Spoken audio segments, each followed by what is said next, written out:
Before we dive into today's terrifying tale, make sure to hit that like button and subscribe to my channel. Don't forget to click the bell icon so you never miss a spine-chilling story. Let's get into it.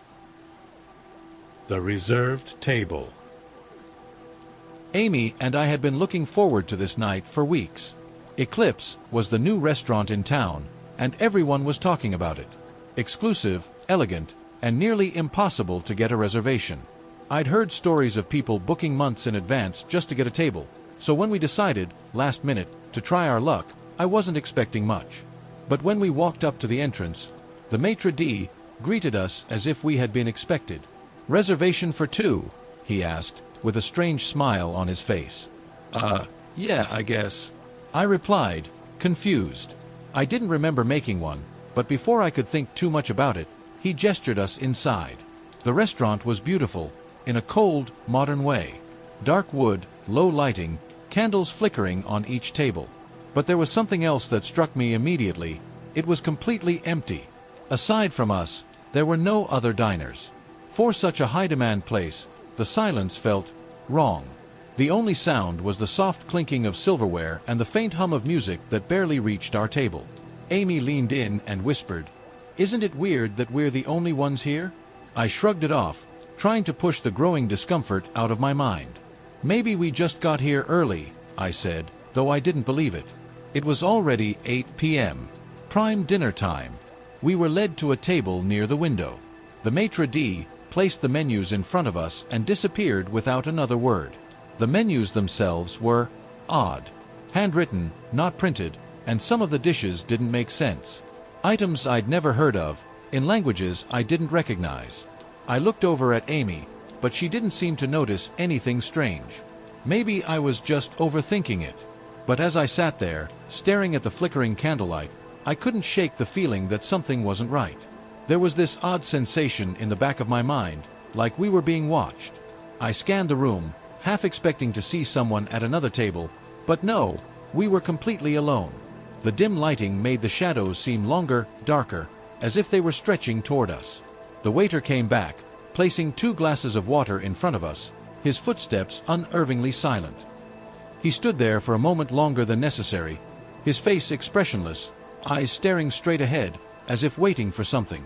When I looked up at him, his lips barely moved as he whispered, "Enjoy your meal," before turning and walking back into the shadows of the kitchen. Amy tried to make conversation, but I was too distracted.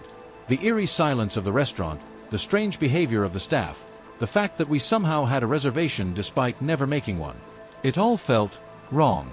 "I think we should leave," I said, trying to sound casual but unable to hide the unease in my voice. Amy frowned, clearly confused. "Why? We just got here. Besides, the food might be amazing." I nodded, though my stomach churned with anxiety. I couldn't put my finger on it, but something about this place, about being here, felt wrong, like we weren't supposed to be here at all. And that's when I heard it. A soft whisper, barely audible, coming from the direction of the kitchen. I couldn't make out the words, but there was something unnerving about the tone. It wasn't just one voice. It sounded like many. I glanced toward the kitchen, but the doorway was shrouded in darkness. I squinted, trying to see if anyone was there, but I saw nothing, just an unsettling blackness, deeper than it should have been. "Did you hear that?" I asked, my voice barely above a whisper. Amy shook her head, but the look in her eyes told me she was starting to feel it too, that creeping sensation of unease. The whispers continued, soft but persistent, coming from somewhere just beyond the edge of the light. That's when I realized we weren't alone. As we sat in that unsettling quiet, I tried to focus on the menu in front of me. The words swam on the page, but I couldn't concentrate. My mind kept drifting back to those whispers. I glanced at Amy. She seemed a little on edge, but she was trying to play it cool, flipping through her menu like everything was normal. The waiter returned. He moved so silently that I didn't even notice him standing by our table until he cleared his throat softly. "Ready to order." His voice was so quiet, almost a whisper itself. I forced a smile. Sure. I'll take the, I scanned the menu again, picking the first thing that seemed remotely familiar. The steak. Amy ordered 2, though she hesitated, clearly also feeling the strangeness of the situation. The waiter nodded and slipped away, disappearing into the shadows of the restaurant as if he'd never been there at all. The moment he was gone, the whispers returned. Louder this time, closer. I couldn't make out the words, but it sounded like several voices, all speaking at once. I leaned forward, my voice low. "You hear that, right?" Amy looked around, her face pale. "Yeah. It's coming from the kitchen." I nodded. I'd been trying to convince myself that it was just the normal sounds of a busy restaurant, maybe the chef's talking, but there was something unnatural about the way the whispers flowed. They never stopped, never changed in volume. It was like they were speaking directly to us, but in a language I couldn't understand. "I don't like this," Amy muttered, her eyes darting toward the kitchen door. "Maybe we should." Her words were cut off by the sudden arrival of our food. The waiter had returned, silently placing our plates in front of us. His face was still blank, his movements stiff and robotic. The only sound in the restaurant was the clink of the plates as they touched the table. "Bon appetit," he whispered, before vanishing again. I stared down at my steak. It looked fine. Perfect, actually. But the smell, it was faint, almost non-existent, like the food wasn't really there. Amy had a similar expression on her face, poking at her food with her fork but not taking a bite. "I don't think I'm hungry anymore," she said quietly, setting her fork down. I wanted to agree, but my throat was dry, my heart beating too fast. The whispers were growing louder now, almost insistent. I felt like they were trying to tell me something, but I couldn't make sense of it. And then, out of the corner of my eye, I saw something move. At first, I thought it was just a trick of the candlelight, the shadows shifting on the wall. But no, it was more than that. The shadows weren't just moving, they were creeping. Slowly, deliberately, they stretched across the walls, sliding toward us like they had a mind of their own. "Do you see that?" I whispered, my voice trembling. Amy followed my gaze and froze. The shadows were getting longer, darker. It was like the light itself was being swallowed up by the darkness. "Okay, that's it," Amy said, her voice shaky. "We need to leave. Now." I didn't argue. We both stood up, but as we did, the lights in the restaurant dimmed even further, casting the entire room into a near darkness. The only light left was the faint glow of the candles on our table, flickering weakly against the encroaching shadows. I grabbed Amy's hand, my heart pounding in my chest. We headed for the front door, but when I reached for the handle, it wouldn't budge. I pulled harder, panic setting in, but the door was locked. "What the hell?" I muttered, yanking at it again. "Let me try," Amy said, pushing past me. She rattled the door, but it wouldn't move. We were trapped. Behind us, the whispers grew louder, echoing through the empty dining room. I turned, my breath catching in my throat. The shadows, they were closer now, crawling across the floor, snaking toward us. "This isn't happening," I muttered, backing away from the door. Amy's voice was trembling. "Who locked us in? Where is everyone?" The room felt like it was closing in around us, the darkness thickening, suffocating. I could feel it pressing against my skin, cold and oppressive. And then, from deep within the kitchen, I heard something else. Not just whispers this time. Footsteps. Slow, deliberate footsteps, growing louder with every passing second. Someone, or something, was coming. The footsteps echoed in the silence, slow and deliberate, coming from somewhere deep inside the kitchen. Each one was heavier than the last, as though whatever was back there was taking its time, knowing we had nowhere to run.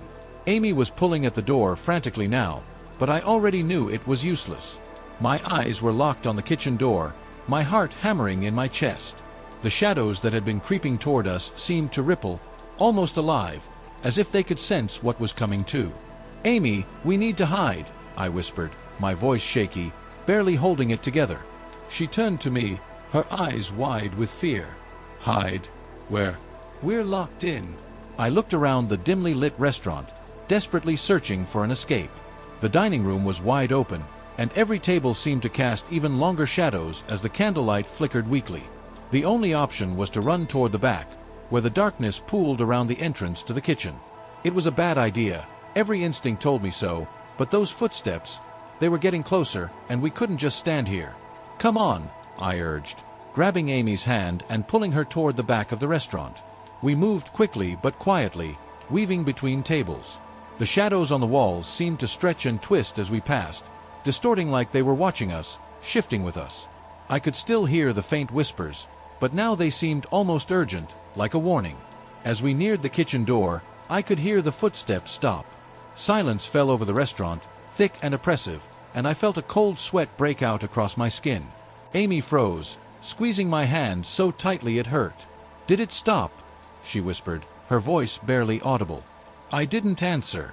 I was too focused, straining to hear anything, a breath, a shuffle, anything that would tell me what was on the other side of that door. For a moment, everything was deathly still. And then, a creak. The kitchen door slowly swung open, revealing nothing but pitch-black darkness beyond. My heart sank. The darkness seemed deeper, more unnatural than it had any right to be. It wasn't just the absence of light. It was like the darkness itself was waiting, alive and watching us from the other side. I took a step back, pulling Amy with me. "Don't look," I whispered, even though I couldn't tear my own eyes away. A figure stepped out. I couldn't see its face, just a silhouette, tall and unervingly thin, like its limbs had been stretched too far. The figure moved with a slow, unnatural grace, its body barely making a sound as it glided toward us. Amy gasped, her hand flying to her mouth, and that was all it took for the thing to snap its head in our direction. My stomach turned as I saw its eyes, wide and glistening in the dim candlelight, unnaturally large, reflecting the flicker of the flames like an animal caught in the headlights. It didn't move right away. It just stared, its head tilted at an unnatural angle, watching us. I could feel my pulse pounding in my ears, my body frozen in place. Every instinct screamed at me to run, but my legs wouldn't move. Suddenly, the figure took a step toward us, its movements jerky, like a puppet with its strings pulled too tight. The shadows on the walls seemed to follow it, like they were drawn to it, feeding off its presence. "We have to go," Amy whispered harshly, tugging at my arm, finally snapping me out of my frozen state. We turned and ran, heading for the farthest corner of the restaurant, where a set of heavy curtains hung over what looked like a private dining area. We ducked behind them, the thick velvet draping over us, our breathing ragged as we crouched down. The whispers were louder now, swirling around us like a cold wind. And then I heard it, the soft scuffle of footsteps. The thing was moving again, slower this time, as if savoring the chase. I could hear it gliding between the tables, its heavy breaths cutting through the silence. I peeked through a small gap in the curtains, my heart pounding in my throat. The figure was closer now, drifting from one table to the next, searching. It seemed to pause at each table, lingering as if sniffing the air, its head jerking in short, sharp movements. I pulled back, pressing myself against the wall, trying to steady my breath. Amy was shaking beside me, her hand gripping my arm so tightly I could feel her nails digging into my skin. The figure stopped. I could hear it right on the other side of the curtain, its raspy breathing sending chills down my spine. I held my breath, terrified that even the smallest sound would give us away. Seconds stretched into what felt like hours. And then, suddenly, the breathing stopped. I dared to peek again, but the figure was gone. The restaurant was silent, still, the shadows no longer moving. "What the hell was that?" Amy whispered, her voice trembling. "I don't know," I whispered back, my throat dry. "But it's not over." We stayed behind the curtains for what felt like an eternity, the velvet thick and suffocating against my skin. My breath was shallow, and Amy's trembling was getting worse.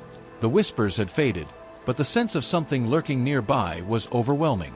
My eyes kept darting toward the gap in the curtain, expecting to see those wide, unnatural eyes staring back at us at any moment.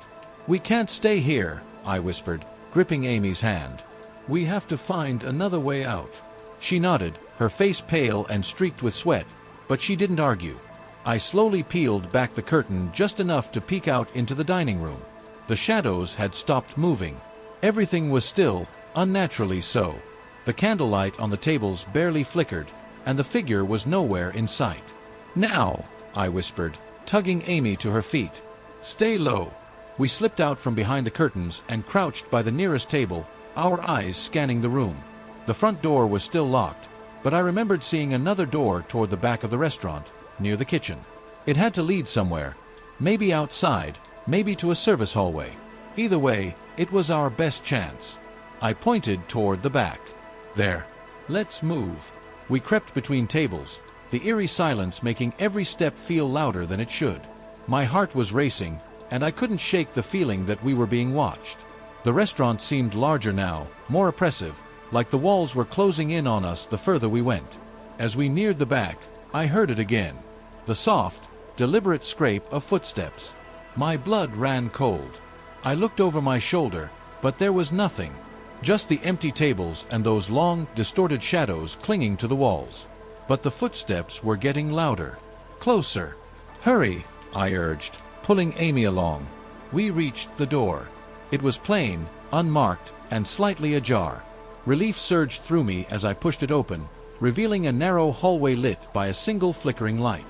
This way, I whispered, stepping into the hall. Amy followed, and I gently closed the door behind us, hoping to put some distance between us and whatever was stalking us in that dining room. The hallway stretched ahead, lined with crates and supplies. It felt more claustrophobic than I expected, the walls too close, the light too dim. I could hear Amy's breathing, rapid and shallow, mirroring my own anxiety. We just need to find the exit, I said, trying to keep my voice steady. But even as I said it, doubt crept in. Why had we been locked in? What was that thing that had been watching us? And why hadn't we seen a single other person in this place all night? Suddenly, Amy froze. Do you hear that? I stopped and listened. At first, there was nothing but the faint hum of the flickering light. But then, softly, I heard it, a faint scraping sound, like something sharp being dragged across the floor. It was coming from behind us. I turned slowly, dread pooling in my stomach. The door we had just closed was now open again, and through the gap, I could see the shadows writhing. Something was moving within them. "Oh God!" Amy whispered. The scraping sound grew louder, more insistent. My heart pounded in my chest as I grabbed her hand. "Run!" We sprinted down the hallway, our footsteps echoing off the narrow walls. The light overhead flickered, casting erratic shadows around us. The scraping noise followed, relentless, gaining speed. I didn't dare look back. I couldn't. I just kept running, pulling Amy with me, my lungs burning as the hallway seemed to stretch on forever. Finally, we reached another door at the end of the hall. I threw myself against it, frantically searching for a handle, a latch, anything to open it. But there was nothing, no way out. It was just a solid, unyielding wall in front of us. "No, no, no," I muttered, slamming my fists against the door in desperation. Amy was sobbing now, backing away from the door as the scraping sound grew louder, closer. I could feel it. Whatever was coming, it was almost here. The shadows at the far end of the hallway twisted, swirling into a dark, menacing shape. And then I saw them, those wide, glistening eyes, staring at us from the end of the hall, glowing with malevolent intent. "We're trapped," Amy gasped, her back against the wall. I turned to face the thing, my mind racing. I had no idea what it wanted, but the pure, unrelenting terror in those eyes told me it wasn't anything good. I felt the weight of its gaze pressing down on us, the whispers returning, louder and more insistent, like a chorus of voices urging us toward something I couldn't understand. "Wait," I muttered, suddenly remembering the crates stacked along the walls. "We can block the hallway." Amy looked at me, eyes wide with fear but a flicker of hope in them. Together, we grabbed one of the larger crates and shoved it into the middle of the hallway, creating a barrier between us and the approaching figure. The scraping stopped for a moment, as if the thing was watching, waiting. "We need more," I said, my voice shaking. "Hurry!" We scrambled to stack more crates, building a makeshift barricade as quickly as we could. The whispers grew louder, almost deafening now, as the shadows pulsed and twisted on the other side. Just as we finished piling the last crate, I heard it. The footsteps. Slow, deliberate, right on the other side of our barricade. The figure was there, just inches away from us, separated only by a fragile wall of wood and supplies. And then, in a voice that sent ice through my veins, it spoke. A low, guttural whisper that seemed to come from everywhere and nowhere at once. "Your table is ready." The words echoed through the narrow hallway, freezing my blood. "Your table is ready." The voice was low, dripping with malice, as though it was toying with us, knowing we had nowhere to run. I backed against the wall, gripping Amy's hand, my heart hammering in my chest. The barricade we'd hastily built trembled, the crates shifting slightly as something on the other side pressed against them. I could hear it, slow, deliberate movements, the scrape of nails or claws against the wood. Amy was hyperventilating, her eyes wide with panic. "What do we do? What is that thing?" Her voice was trembling, barely holding back a scream. "I don't know," I admitted, my own voice shaking. "But we have to get out of here." I scanned the walls, the ceiling, desperately searching for any sign of an exit. But there was nothing, just the flickering light and the sound of the thing, lurking, waiting. And then, without warning, the lights went out. Darkness swallowed the hallway. Amy gasped, gripping my arm so tightly it hurt. I couldn't see a thing, not the crates, not the door, not even my own hand in front of my face. The oppressive blackness pressed down on us like a weight, suffocating, disorienting. And then, in the silence, came the sound of the crates shifting.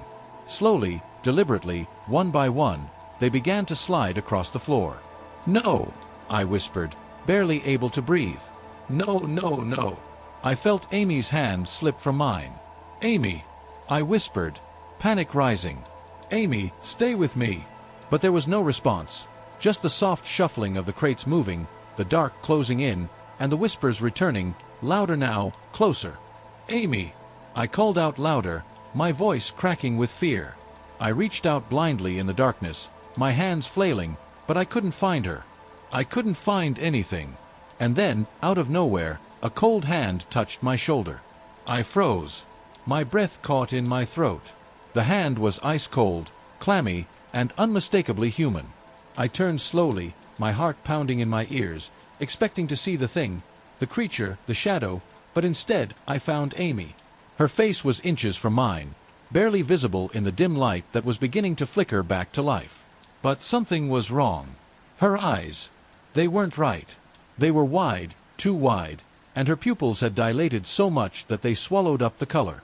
Her skin was pale, almost translucent in the dim light, and her mouth was twisted into a strange, eerie smile. A smile that didn't belong to her. "Amy," I whispered, taking a step back. "Are you okay?" She didn't respond. She just stood there, staring at me, her head tilting slightly, like she was listening to something only she could hear. "Amy," I repeated, my voice trembling. And then she spoke. But it wasn't her voice. "We told you," she whispered, her lips barely moving. "Your table is ready." I stumbled back, my mind reeling. That wasn't Amy. That thing, whatever it was, had taken her, possessed her. My Amy was gone. Suddenly, the door at the end of the hallway swung open with a loud creak, revealing the dining room once more. But it was different now. The tables were all set, the candles burning brightly. And at the center of the room was our table. A pristine white cloth, 2 chairs pulled out, as though waiting for us to sit. "We have to go," I muttered, more to myself than to Amy, or whatever was standing in front of me now. I turned and ran toward the door, desperate to escape, to find some way out of this nightmare. But as I reached the door, it slammed shut in my face. I pounded on it, screaming for help, but it was useless. The whispers were growing louder, swirling around me, taunting me. I turned back toward the dining room, and there she was, Amy, standing by the table, her smile widening as she gestured for me to sit. "Join me," she said, her voice still not her own. "It's time." I shook my head, backing away. "No, this isn't real. This can't be real." But the whispers told me otherwise. The walls seemed to close in around me, the air growing thick and heavy. My vision blurred, my head spinning as the reality of the situation set in. There was no escape. We were trapped. Amy, or the thing that looked like Amy, sat down at the table, her eyes never leaving mine. The chair opposite her slid out, as if pulled by invisible hands, inviting me to sit. I took a step forward, then another, as if drawn by some unseen force. My body moved on its own, my mind screaming in protest, but I couldn't stop myself. I reached the table, my hands trembling as I gripped the back of the chair. "Sit," she whispered. I sat down, my heart racing, my breath shallow. The table was set with plates, silverware, and glasses filled with a dark, thick liquid. I didn't dare touch it. Amy, or whatever she had become, raised her glass, her smile widening. "To our last meal." The whispers surrounded us, growing louder, more insistent, as I realized the truth. We weren't getting out of here. We had been lured into this place, trapped by something far beyond our understanding. And now, we were part of it. As the shadows closed in, and the whispers became deafening, I took the glass in my hand and, with one final terrified glance at Amy's now unrecognizable face, I drank. Strange requests. I've always worked the late shift at the diner, a place that caters to those who wander in the dark hours. It's a quiet job, mostly routine, with the occasional eccentric customer or insomniac. But one night, everything changed. It was a particularly slow evening, and I was just about to wrap things up when he walked in. I still remember it vividly. He was tall, wrapped in a long, dark coat, and had a demeanor that seemed almost otherworldly. The way he moved was unervingly deliberate, and the dim lighting in the diner made his presence seem even more imposing. He chose a booth in the far corner, where shadows seemed to gather around him. When I approached to take his order, he handed me a crumpled piece of paper. The list was filled with items that made no sense to me, ingredients I had never heard of and some that seemed to defy logic. There were names on the list that sounded alien, almost like they were from a different realm. I tried to keep my composure, chalking it up to a quirky customer. After all, I'd seen my share of odd requests over the years. I relayed the order to the kitchen, feeling a twinge of unease as I watched the chefs exchange bewildered glances. The combinations were bizarre, but we managed to prepare them. As I served him the meal, I couldn't shake the feeling that something was off. The air seemed heavier, and a cold draft blew through the diner, despite there being no open windows. The man ate slowly, almost ritualistically, his eyes hidden beneath the brim of his hat, focused on his food as if it were of the utmost importance. After he finished, he left without a word. I watched him disappear into the night, a sense of unease lingering in the air long after he was gone. The diner fell back into its usual quiet, but something felt different. The atmosphere seemed to have shifted, and an inexplicable tension settled over the place. The next night, he returned, and so did the strange requests.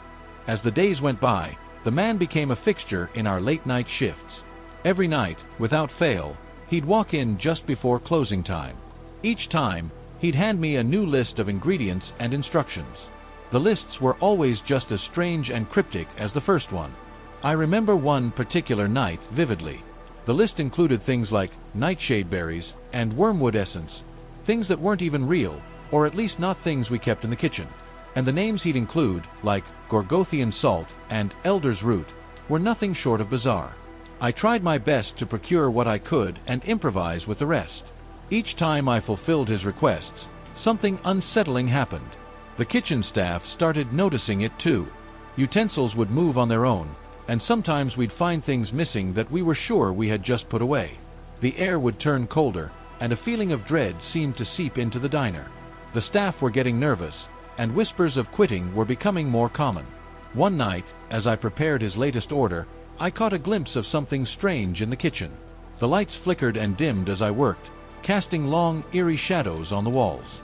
I could have sworn I saw something move in the corner of my eye, something that wasn't supposed to be there. I tried to brush it off, attributing it to fatigue or stress. But the fear was undeniable, gnawing at me with each passing hour. The man always sat in the same booth, shrouded in shadow. He ate slowly, deliberately, as though every bite was part of some ritual. He'd finish his meal and leave without a word, his departure marked by the same cold draft that seemed to follow him. The staff began avoiding the late shift, leaving me alone to deal with the increasingly bizarre orders. I tried to follow his instructions as best as I could, even though they felt like a recipe for something far more sinister than just a strange meal. The diner had become a place of quiet dread, and I felt like I was the only one left to confront whatever was happening. I started to keep a journal of the orders and the strange occurrences. The more I documented, the clearer it became that this man was more than just a peculiar customer. His presence seemed to bring an unsettling aura with it, one that was affecting everyone around him. I couldn't ignore it any longer. I had to find out what was going on. The more I dealt with the man's peculiar requests, the stranger things got. It wasn't just the diner that was affected anymore. My entire life started to spiral into chaos. It began subtly. I'd hear whispers when I was alone in the diner, faint and indecipherable, like a conversation held just out of reach. At first, I thought it was my imagination playing tricks on me, especially during those long, solitary late shifts. But then the whispers began to follow me home. I'd hear them in the dark, just before I fell asleep, and see fleeting shadows out of the corner of my eye. It was like I was being watched, and no matter how hard I tried, I couldn't shake the feeling. One evening, as I was about to leave for home, I found something strange in the break room, a series of symbols drawn on the wall. They were scrawled hastily, almost as if someone had tried to erase them but failed. I didn't recognize them, but they looked disturbingly like some sort of occult symbols. I tried to brush it off, but the eerie feeling only grew stronger. The next day, things escalated further. My apartment was in disarray. Items had been moved or were missing entirely. I found cold drafts in places where there should have been none and heard faint, scratchy noises in the walls. I was on edge, unable to sleep, and my once peaceful home had become a source of constant dread. At work, the staff were increasingly unnerved. One of the cooks, Sam, mentioned that he saw strange things too, like utensils falling to the floor by themselves and the fridge door opening on its own. The more we talked, the more it became clear that the disturbances were not confined to my own experiences. The whole diner seemed to be infected by an ominous presence. In a moment of desperation, I tried talking to other employees about the man, but they all brushed it off or became visibly uncomfortable. They'd change the subject quickly or leave the conversation abruptly. It was clear they knew more than they were willing to admit. One night, I resolved to confront him directly. I prepared for his arrival with a mix of dread and determination. As usual, he arrived with a new list of bizarre ingredients, and I could see that he was expecting me to comply. I tried to engage him in conversation, hoping to glean some information about his true nature, but he remained silent, his gaze piercing and unreadable. That night, I couldn't shake the sense of impending doom. The whispers grew louder and more insistent, echoing in my head. I decided I had to do something more to uncover the truth. I started researching the diner's history, hoping to find a clue that might explain the unsettling phenomena. But every lead I found only deepened the mystery, revealing a web of dark secrets surrounding the place.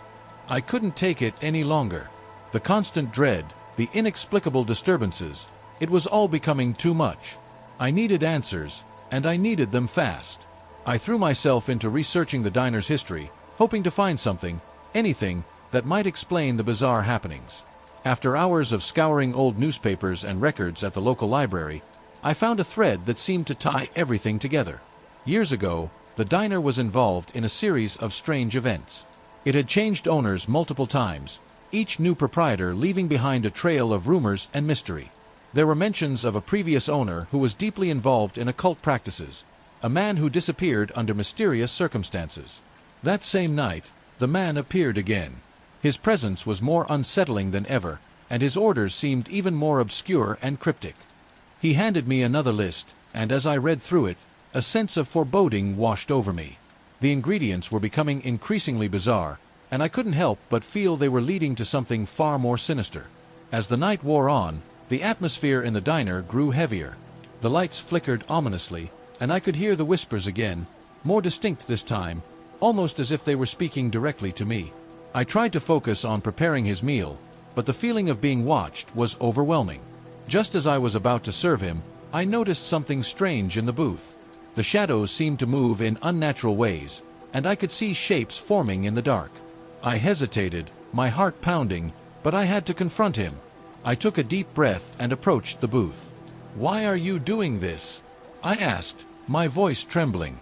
"What do you want?" He looked up at me with eyes that seemed to pierce through my soul. For the first time, he spoke, his voice low and chilling. "You've seen too much. You should not have come here. This is not a place for you." His words sent a shiver down my spine, but I refused to back down. I needed to know what was going on. He simply stared at me, then stood up and left the diner without another word. I took the opportunity to search his usual booth, hoping to find some clue. Hidden beneath the seat cushion, I discovered a small, leather-bound book. It was filled with strange symbols, diagrams, and names of people who had dined there before, names that were crossed out, with a single word written beside them, "Reserved." A cold sweat broke out on my forehead as I realized the true horror of what I had uncovered. The diner wasn't just a place of strange orders and unsettling occurrences. It was a place with a dark, sinister history. The book seemed to confirm that the man was part of something far more terrifying, and that the diner was a nexus for something beyond our understanding. As I closed the book, I heard a noise behind me. Turning around, I saw that the shadows had taken on a more menacing form. The whispers were now a chorus of voices, growing louder, more insistent. I was no longer alone in the diner, and I had to find a way out before it was too late.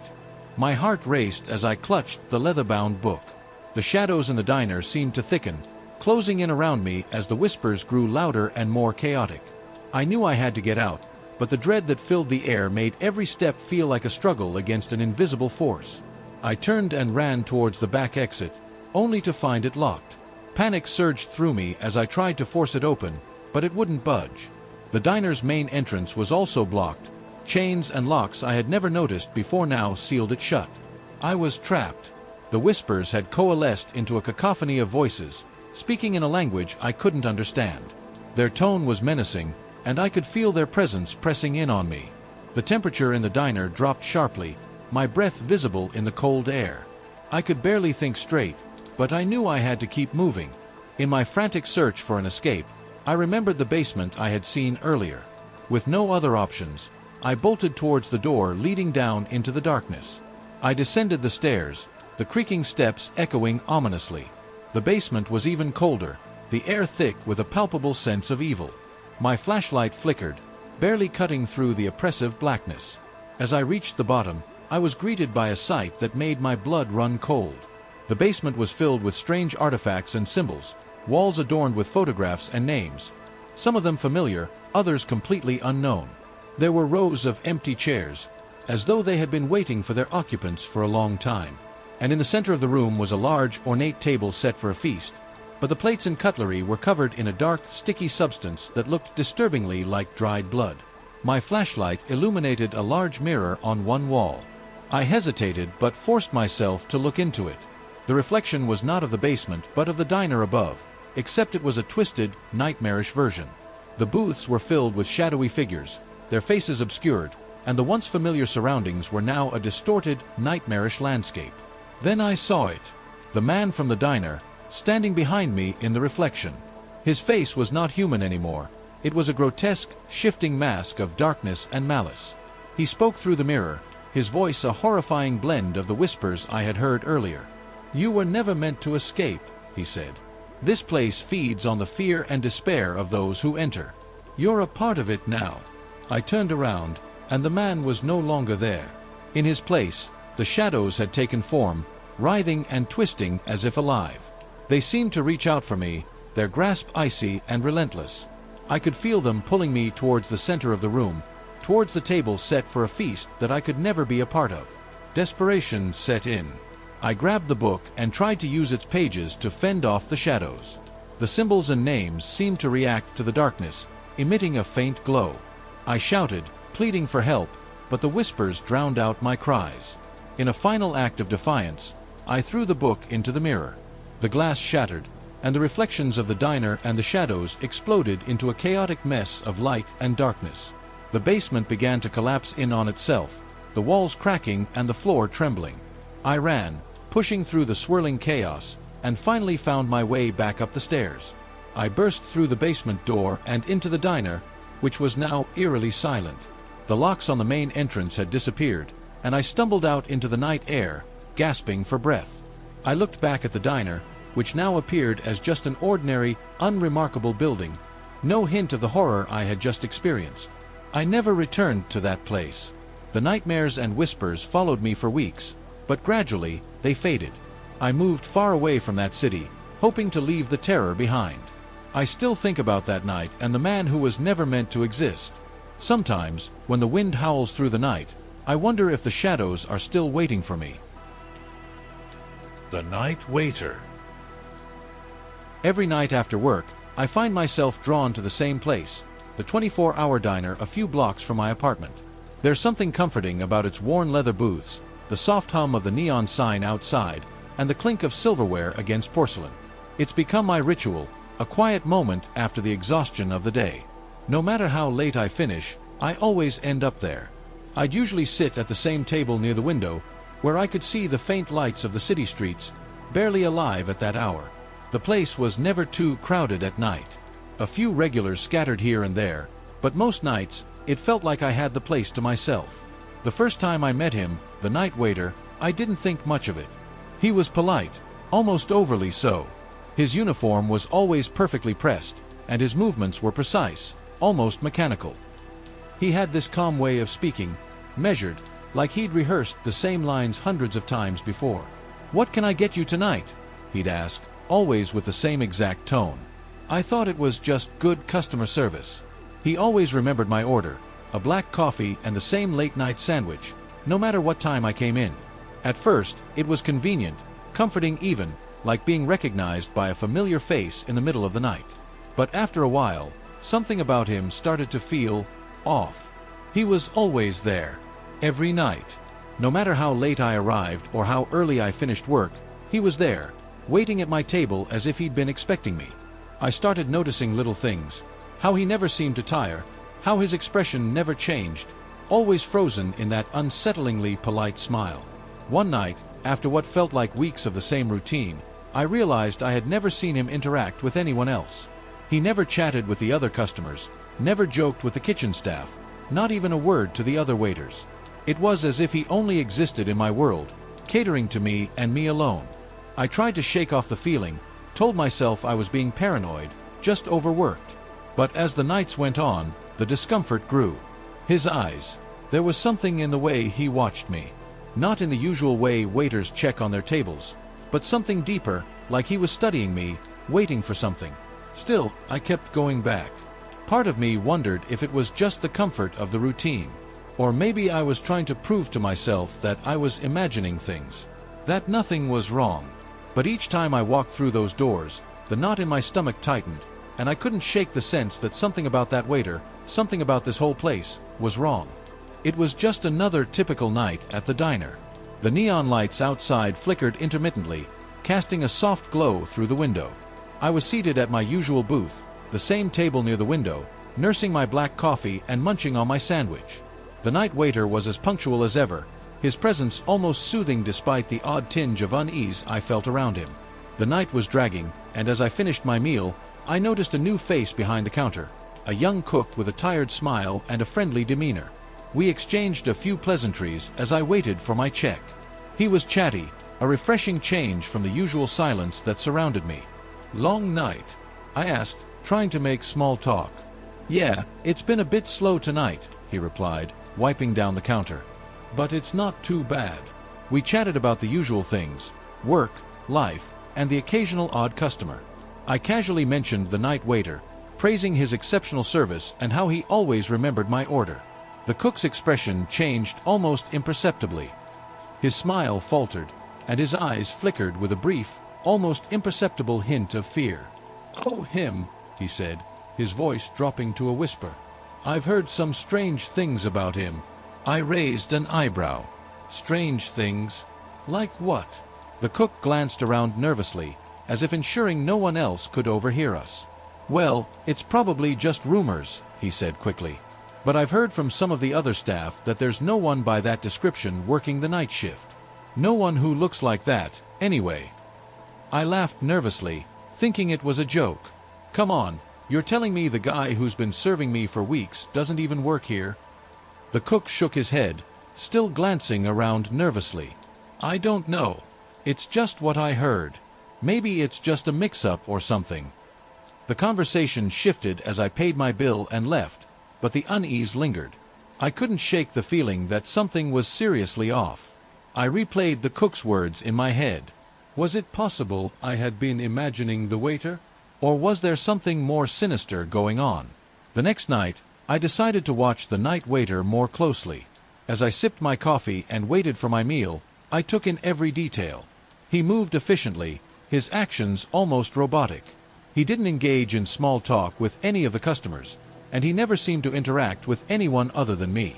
When I looked up, his gaze was always on me, not in a way that suggested attentiveness, but in a way that felt unervingly observant.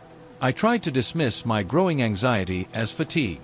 After all, the waiter was polite and did his job well. But the more I thought about it, the more unsettled I became. The feeling of being watched never quite left me, and I found myself glancing over my shoulder more often than I cared to admit. When I left the diner that night, I noticed a shift in the atmosphere. The lights seemed dimmer, the shadows longer. I couldn't shake the feeling that something was watching me from the darkness. I glanced back at the diner, its neon sign buzzing softly, and felt a shiver run down my spine. This growing sense of dread was becoming harder to ignore. I couldn't understand why a simple, polite waiter could unsettle me so much. But deep down, I knew I had to find out the truth. The whispers of the staff, the strange behavior, it all pointed to something I couldn't quite grasp but had to face. I couldn't shake the nagging feeling that something was seriously wrong. The cook's words echoed in my mind as I returned to the diner the following night, feeling a mix of determination and dread. I was resolved to get answers, no matter how unsettling they might be. When I walked into the diner, the familiar hum of the neon sign and the soft clinking of dishes greeted me. I was relieved to see that the place was still as quiet as ever. I took my usual seat near the window, and it wasn't long before the night waiter appeared. His polite smile was as unwavering as ever, but tonight, it felt more like a mask than a genuine expression. "Good evening," he said, his voice as smooth and controlled as always. "The usual?" I nodded, my heart pounding. "Yes, thank you. But before you go, I need to ask you something." He raised an eyebrow, his smile never faltering. "Of course. What's on your mind?" I took a deep breath, trying to steady my nerves. "I spoke with one of the cooks last night. He told me that no one fitting your description works here. Can you explain that?" The night waiter's expression didn't change, but there was something in his eyes, an unreadable glint that sent a chill down my spine. "I see," he said slowly. "You've been asking questions." I nodded, trying to keep my voice steady. "Yes, I have. I just want to know why people are saying you don't work here." He leaned closer, his voice dropping to a whisper. "You were warned. It's best for you if you don't come back." I was taken aback. "What are you talking about? I don't understand. Why should I stop coming here?" The waiter straightened up, his demeanor shifting subtly. "This place, this job, it's not what you think. There are things you don't want to know." A heavy silence hung between us. The warmth of the diner seemed to drain away, replaced by an oppressive coldness. The lights flickered, casting eerie shadows on the walls. I could feel a growing sense of danger, an undeniable weight in the air. "What do you mean?" I asked, trying to keep my voice from trembling. The waiter's smile became a thin, cold line. "Some things are better left undiscovered. Leave now and don't come back." I opened my mouth to protest, but the words caught in my throat. The look in his eyes was both warning and threat. I could see now how unnerving it was, how the eyes seemed to pierce right through me, seeing not just me but something deeper, darker. Feeling a surge of adrenaline, I stood up abruptly, my chair scraping loudly against the floor. "Fine. I'll leave. But this isn't over." As I left the diner, I glanced back at the night waiter, who was standing by the counter, watching me with that same unsettling gaze. The diner's neon sign buzzed faintly, and the shadows seemed to twist and stretch in unnatural ways. Walking back to my apartment, I couldn't shake the feeling that I was being followed, though each time I looked back, the street was empty. The cold sweat on my brow and the quickened pace of my heartbeat were constant reminders of the night's encounter. I knew I couldn't just ignore what had happened. The night waiter's chilling warning, his cryptic words, they left me more determined than ever to uncover the truth. But as I lay in bed that night, the thought of returning to the diner filled me with a deep, gnawing fear. Something told me that whatever was waiting for me there was far worse than anything I could have imagined. The night was restless. I kept tossing and turning, my mind racing with the unsettling encounter from the diner. I couldn't ignore the nagging urge to investigate further, despite the eerie warning from the night waiter. I had to understand what was happening, no matter how dangerous it might be. The following day, I decided to visit the diner's location during the daylight hours. I hoped that seeing the place in the light might offer some clarity or at least ease my growing anxiety. As I approached the diner, I noticed how different it looked during the day. Bright, welcoming, with customers chatting happily and staff moving about with a casual energy. It was hard to believe that this was the same place where I'd experienced such dread. I walked in and approached the counter, where a young waitress with a friendly smile greeted me. I tried to appear casual as I asked her about the night staff. "I'm actually interested in knowing more about the employees who work the night shift," I said. "I've been coming here for a while and I'm curious about the team." The waitress's smile faltered slightly, but she quickly recovered. "Oh, we've got a great team. You know, just the usual crew. What's the interest?" "I'm just curious," I replied, trying to sound casual, "especially about the night waiter who works the late shifts." At the mention of the night waiter, the waitress's demeanor changed. Her eyes darted to the side, and she glanced at the door as if considering an escape. "Oh, I'm not sure. I'm not really familiar with the night staff." I noticed her hesitance and decided to press a little further. "I heard some strange things about him, that he might not even work here." The waitress's face went pale, and she looked around nervously before leaning in close. "I shouldn't be telling you this, but there's something weird going on with that guy. He's not exactly who he seems." I felt a surge of both fear and determination. "What do you mean?" She glanced around again, making sure no one was listening. "I heard from one of the other staff that he's not on the payroll. No records of him, no application, nothing. It's like he just appeared one day." I thanked her and left the diner, my mind racing with the new information. It seemed like there was more to the night waiter than I had thought. If he wasn't officially employed, then who, or what, was he? The next step was to dig into the history of the diner itself. I began researching online, looking up old news articles, local forums, anything that might reveal any dark history associated with the place. I combed through archives and local reports, searching for anything unusual. It wasn't long before I stumbled upon an old news article about a tragic event that had occurred many years ago. The article detailed a fire that had ravaged the original building that stood on the same site as the current diner. It was a devastating blaze, and several people had perished in the fire. The article mentioned a mysterious figure who was often seen around the building before the fire, but no one knew who he was or what he was doing there. I stared at the screen, my heart racing. Could this mysterious figure be connected to the night waiter? The idea was disturbing, but it seemed to fit with the unsettling feeling I had every time I encountered him. That night, I made the decision to return to the diner one more time, despite the fear gnawing at me. I needed to confront the night waiter again, armed with the knowledge I had uncovered. If there was something supernatural or sinister about him, I had to face it head-on. As I approached the diner, the neon sign flickered ominously, and the shadows of the building seemed to stretch longer than usual. I took a deep breath, steeling myself for whatever lay ahead. The answers I sought were within those walls, and I was determined to uncover them, no matter the cost. I could feel my heart pounding in my chest as I stepped into the diner for what I hoped would be the final confrontation.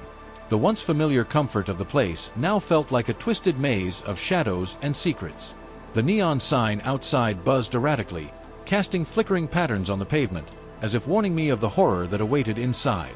The interior of the diner was eerily quiet.